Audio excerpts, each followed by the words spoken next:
Hello students, we will start our next chapter in civics, democracy in action. In the previous chapter, we have studied the basics of democracy. Our own country is a democratic country.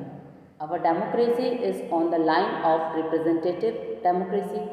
This is the most commonly practiced form of government in the world.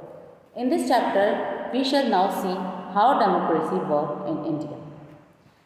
The gaining of independence saw a new era in the history of India from being a colony of the British Empire. India emerged a republic and chose to have a democratic form of government. We shall first see the various terms and their meanings, then see how things work in democracy. Universal adult franchise. In simple terms, the word universal refers to all citizens. Adult means the age of adulthood and franchise means vote.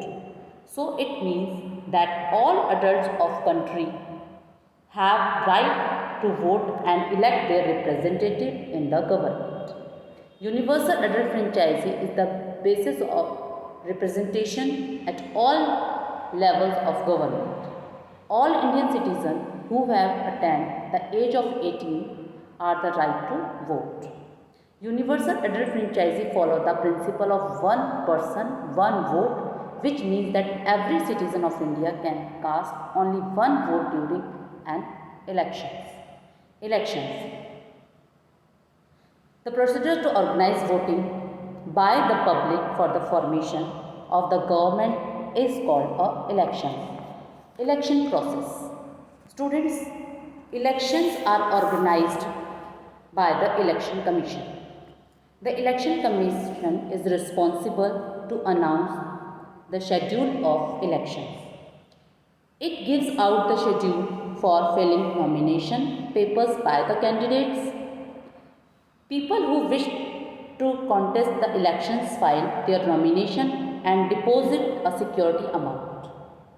Election symbols are allotted to the candidates depending on their political and independent status.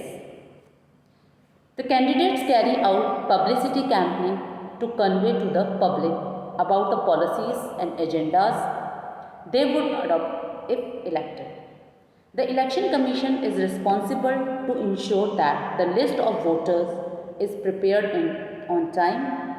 The Election Commission organizes the polling booths, that staff and security at these locations so that the elections are fair. The Election Commission ensures that all the ballot papers or voting machines are functional and available on the booth. The Election Commission is responsible to ensure that voting is held smoothly, and if there is a problem at any booth, they would notify re-election on a suitable date. The Election Commission moves the ballot boxes and to voting machines to a suitable place or counting centers. The votes are counted in the presence of the representative of the candidates or political parties. Results are declared after many rounds of checking the accuracy of count. Types of election. Students, there are three types of elections: general election, midterm elections and by-elections. General elections, there are elections held for electing the leaders who would represent the people in the parliament, Lok Sabha. Since they are held all over the country at once, are known as the general elections. These are usually held after every 5 years. There are other elections such as assembly elections, state level, Panchayati Raj elections, panchayat level. Second is midterm elections. If a government failed before completing its term of 5 years, elections could be held immediately to elect a fresh government. Such elections which are held before the completion of the full term in the government are called the midterm elections. Third is by-elections.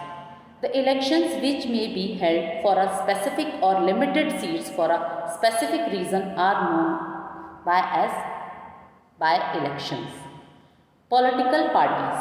Political parties are a group of people who agree on some policies, formulate an agenda and programs for a society with a view to promote collective goods. Different political parties may have different theories or policies how the government should be run. Party system across the world. Political parties work through an organized party system. The party system may vary from country to country. They can be classified into single party or one party system where there is only one dominant party, for example China. Bi-party or two-party system, for example UK and USA. Multi-party system where there are more than two parties, for example India. Political parties, they contest elections by putting their selected candidates for the different countries. So India have national parties and regional parties. So political parties offer different policies and programs and give choice to voters through the announcement for manifesto. They organize and hold elections, rallies, door-to-door campaigns. These are done to spread their agenda or governs and policies they promises to implement elected in power. The political parties whose numbers of candidates elected is more than the other is called the majority party. And those with less numbers of the elected candidate is called the majority party. The majority party form and runs the government and take big policy decisions. The political parties which does not get majority play the role of opposition of parliament. Thank you, students.